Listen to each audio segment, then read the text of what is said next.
And it's great. So some of you were here last night and heard me introduce Annie, Lori, and Dan at the opening of the convention. But for those of you who weren't here, I'm Buzz Kemper.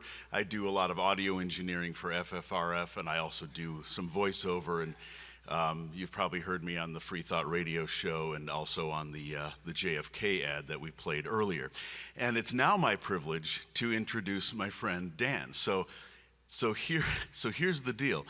Dan and Annie Laurie give me great opportunities, stuff that I get to do that I can kind of pour my heart into, and so I do a lot of voiceover work, and I typically do commercials, things for corporations, whatever. And there is a corporate term that I will often see on my scripts that says VOG. And what that means is they want me to deliver some lines live, but some of them are pre-recorded. And the pre-recorded lines are called Voice of God, because I'm not there, right? So you're right. I mean, nobody appreciates this quite like you guys. So literally, I am, the voice of the, it sounds like a really important thing, but it's fictional. It's like, yeah, I'm the voice of, Santa, whatever. Anyway, so VOG, I see this all the time, and people tease me about it, like, oh, you're the voice of God. Well, leave it to Dan to actually give me the opportunity to really be the voice of God. So Dan is going to talk about his new book. In the audiobook version, Dan did what I thought was a beautiful thing. I was so happy. He told the publisher of the audiobook version that he wanted to read his lines that he had written and have me read the Bible lines. And I agreed, and I was all excited. And then Dan, there were two little kind of sheepish things that he said to me. One was, there's over 2,000 Bible quotes in there. And I didn't realize that. I thought it'd be like 100 quotes or something. There's 2,000 quotes. And the other one was after we got done with the chapter that involves sexual assault. He walked over and he said, I hope this isn't giving you nightmares. But it almost did. But in any case, I love what these guys do, and they are friends of mine, and I'm so happy to be involved with this organization. Please give a warm welcome to my friend Dan Barker.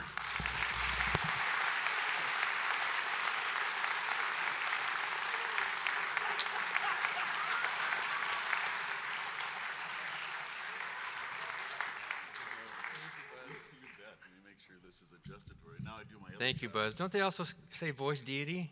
Don't they use that phrase sometimes? Never had that one. Okay, well, yeah, and after a couple of those sessions, we couldn't look each other in the eyes. I mean, it was like, this is from the Word of God, the Holy Word of God. But Buzz did it. You've heard him on national commercials, and he worked with Garrison Keillor and with a whole bunch of other.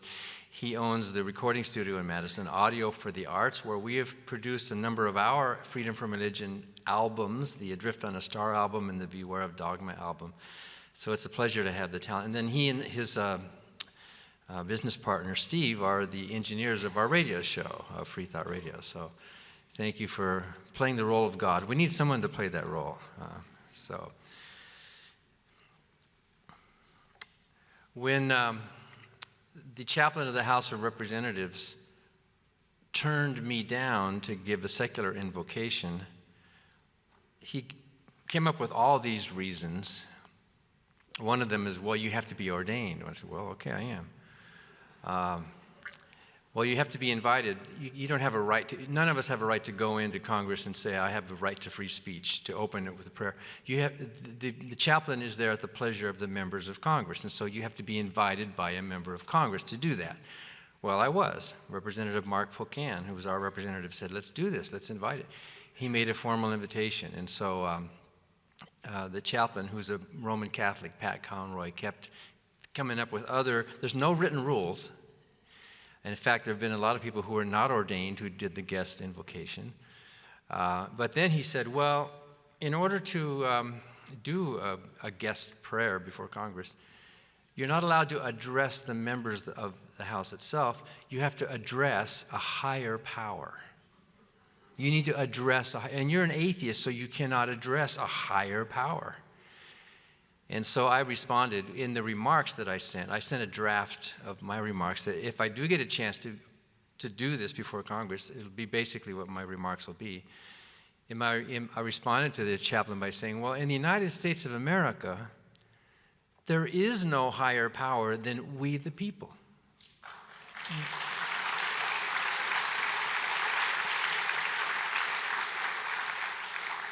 Other countries and other constitutions through history have been underneath some authority, a sovereign authority of the monarchy, or under the evangelical Lutheran Church, like a lot of the Nordic countries used to be, or under the authority of God.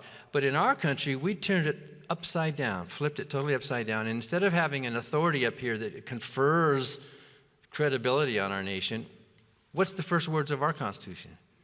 We the people.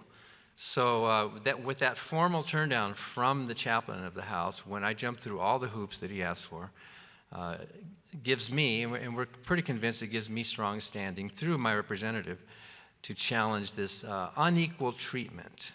So let's hope it happens someday. Way back in the 1800s, Ernestine Rose, who, by the way, was the first woman to canvass for women's rights, she was an atheist of Jewish heritage. She was going to go to Congress to give a speech, and they barred her from speaking before Congress because she did not believe in a God. So here in this country, there is no clergy, no higher level of people. It's just we the people. So, except for Buzz. Buzz is the higher voice talent. Yes, there you go. So, and that was fun doing the book. So, last year I spoke about the book Life-Driven Purpose, which is the same idea basically. You know, The Purpose-Driven Life by Rick Warren? Flip it upside down. There's no top-down purpose-driven life. There's bottom-up life-driven purpose. So, this next book was sort of an accident. It was a 2014, June of 2014, when Richard Dawkins sent me an email, and he needed some help. He was working on a Keynote slide presentation. He uses Macs and I use Mac, so we use Keynote. You know, Keynote is the Mac version of PowerPoint. It's kind of like Protestants and Catholics. You have your, different denominations. And in The God Delusion, and most of you have read The God Delusion, haven't you? Did you bring your copy with you? Turn with me to chapter 2, verse 1 of The God Delusion. Richard Dawkins and Daniel Dennett and Sam Harris and Christopher Hitchens and these other atheist horsemen have been accused of being strident, angry atheists. They're just trying to tear down. But if you actually read the books, you don't see that. If you read The God Delusion, you see some passion, you see some strong argument, but you don't see like angry strident. It's just making your point. And I think psychologists will tell us that there's this thing called projection. If I say something that makes you angry, you take your anger and you project it back on me and say, why are you so angry? When I'm not, but it makes you angry and you think I am. So I think that's what's happening with a lot of these books. People are angry about these books, and they say, why is Dawkins so angry? Except for one sentence in The God Delusion, the first sentence in chapter 2, which says this, and he's been criticized more for this one sentence than anything else. The God of the Old Testament is arguably the most unpleasant character in all fiction.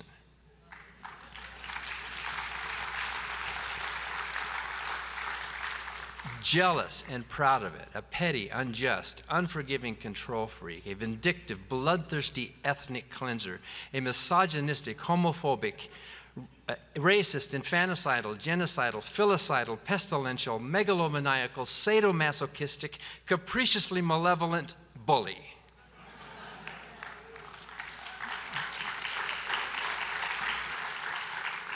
And we've seen Richard say that sentence to similar applause.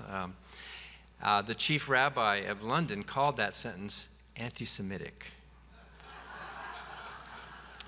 But to his credit, he backed off and he said, okay, I see what you're saying. You're not criticizing Jews, you're criticizing this character in the Bible that the early Israelites claimed to worship. So he was working on this keynote presentation that he wanted to defend against the critics, saying, what do you know? What does a biologist know about the proper way to interpret the Bible? Really? Who does he think he is?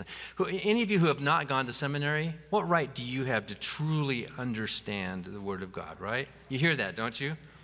Sometimes when you're bringing up Bible contradictions, they'll just laugh at you. Well, you haven't been properly trained. Well, I think if the only people who can truly understand the Bible are the scholars and the experts, then God did a bad job of communicating his message, didn't he?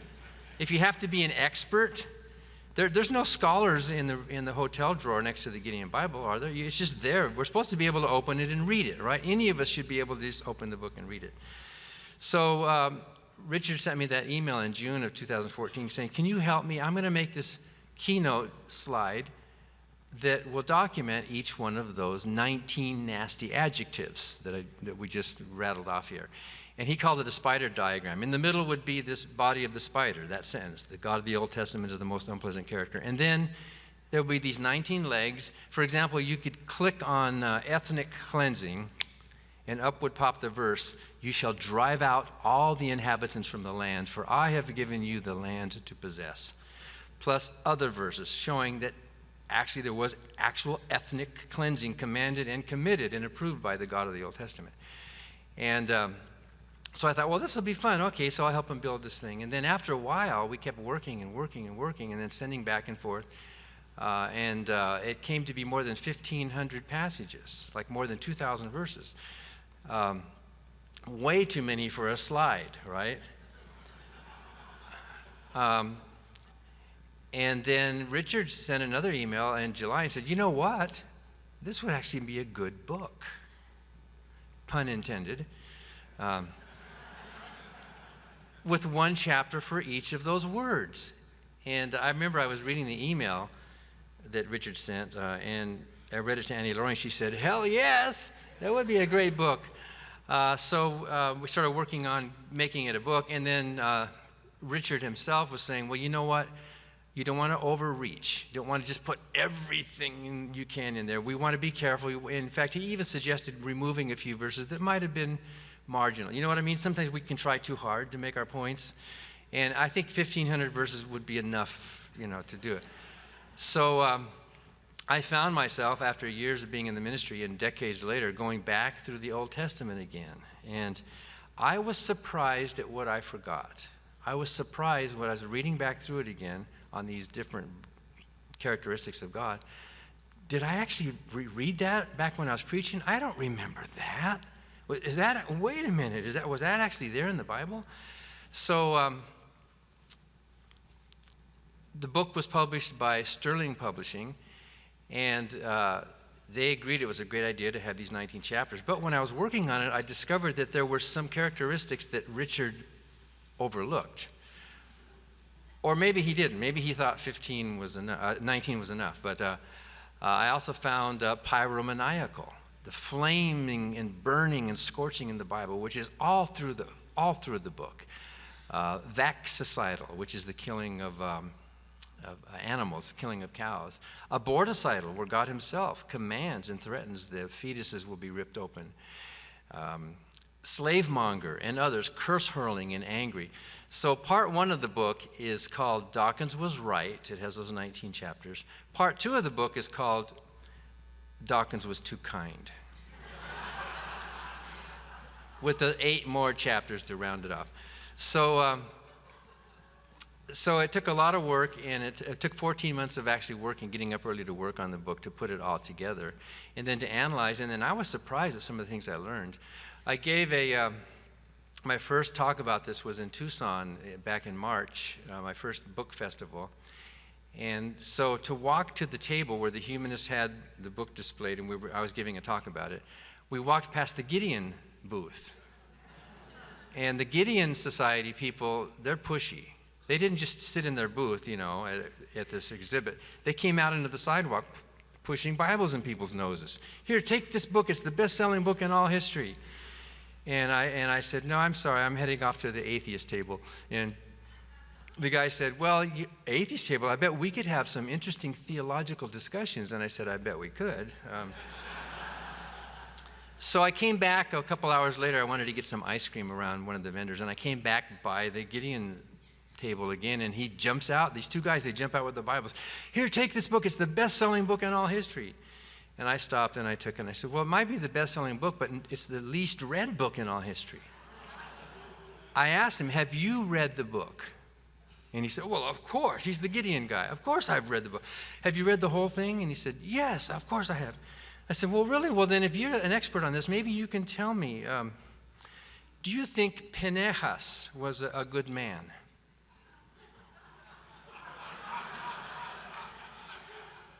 Well, I said, this is interesting. And there's a whole chapter in the Bible about Pinchas. Did you know that? Some of you know, right? I bet you there's 10 people here who went to Sunday school. You know the story of Pinchas? What? It's in God's holy word. It's in other hotel rooms, not this hotel, but and so there was a white guy and a black guy. The big guy looked like Rosie Greer, which is this big, friendly-looking guy.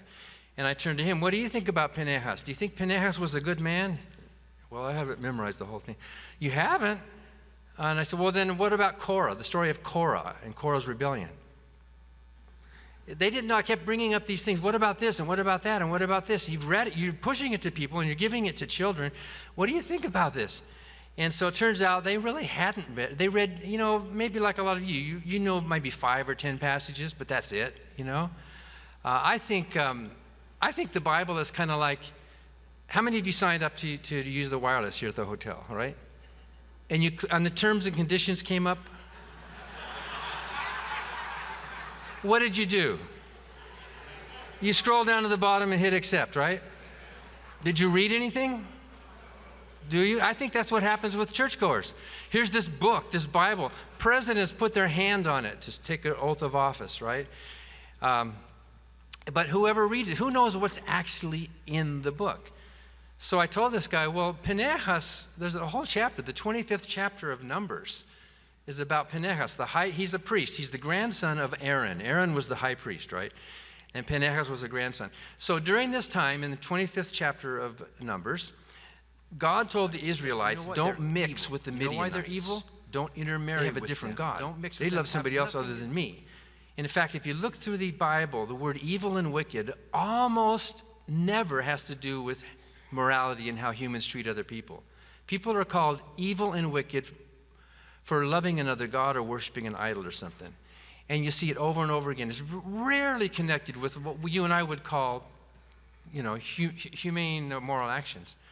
So don't mix with the Midianites. They're bad people. And some of the men were actually marrying Midianite women. And so there was a plague. God had this plague. We need to keep the race pure. We need to keep the people pure of any other religious groups. And the Midianites actually were also descended from Abraham through another wife. And they were south, so they were kind of south of the border, these Midianites. They were evil because they worshiped the god Baal Peor. They didn't worship the true God of the Israelites. But then right in the middle of all this, there was a man named Cosby who married a Midianite woman named Zimri, and he brought her into his tent, defying the rule that you shouldn't mix and make the race impure. So Pinchas was this righteous priest, and he had heard the command of God to keep the nation pure of outsiders. So Pinchas went into their tent with a sword, and he killed both of them. He stabbed them through the belly, and he killed both of them, this couple who decided to get married, this mixed race couple, basically. And when you think about it, it really was a race, not in terms of maybe skin color and that, but it was like the chosen race of God's people, because the Old Testament really is racist in those terms. And so Pinchas killed these people. What if somebody did that today in our country? What would happen to someone who, even some ordained clergy were to do something like that, found a mixed race couple that this is defiling the race? What would happen to that person today? It would be a hate crime of the highest order, wouldn't it? What happened to Pinchas? Do you know the story? Pinchas, in some versions say Phinehas, P-H, but it's Pinchas or Phinehas. God rewarded Pinchas, and he thanked him and congratulated him for keeping the race pure, keeping the Israelites pure of outsiders. And he rewarded him with a perpetual priesthood. So the God of the Old Testament said Pinchas was a good man. So I asked these guys, okay, I told them the story. I said, you obviously haven't read it, right? What do you think? Was Pinchas a good man or not? And the guy looked at me and he said, well, let me ask you a question. I said, I wanted you to answer my question. Has it ever happened to you? Instead of actually answering the question, he wants to, oh, well, let me ask you a question. Well, I'd be glad to answer your question, but please tell me, what do you think? Was God right to say he was a good man or not?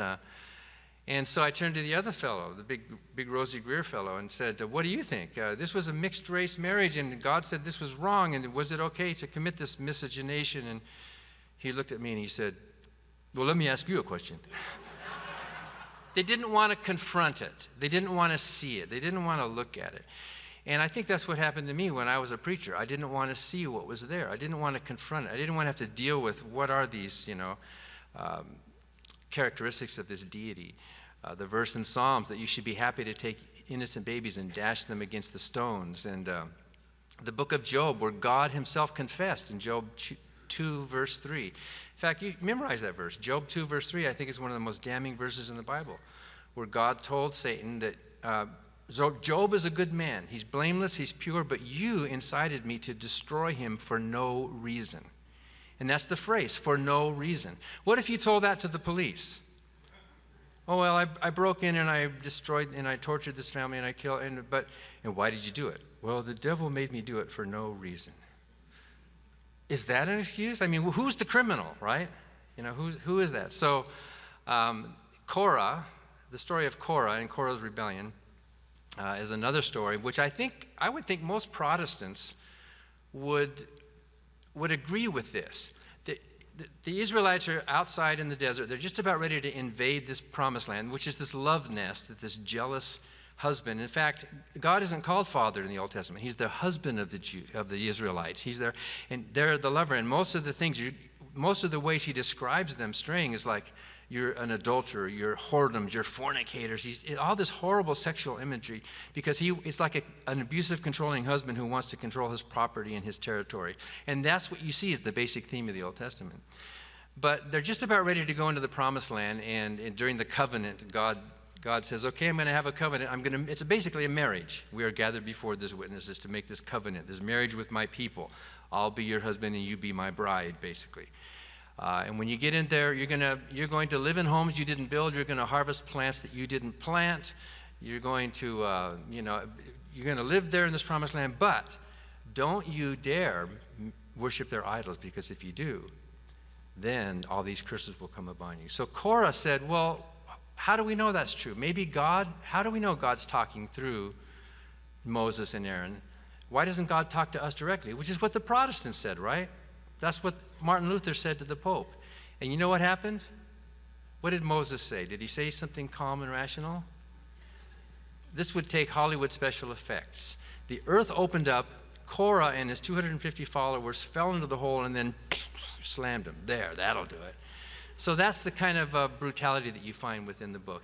Well, I could talk forever and ever. I used to be a preacher, so... and if you want to know more about these 19 plus 8 horrible characteristics of the God of the Old Testament, we have the book in the back there and for sale, and I'll be signing copies here in the front. Are we out of time? 1 minute for what? Oh, okay. So 1 minute. We don't have time for questions, though, do we? No. Okay. Well, then I'll end with that. So. And don't pray for me, but maybe someday I'll be able to give a non-prayer before Congress. And wouldn't that be fun? Yeah.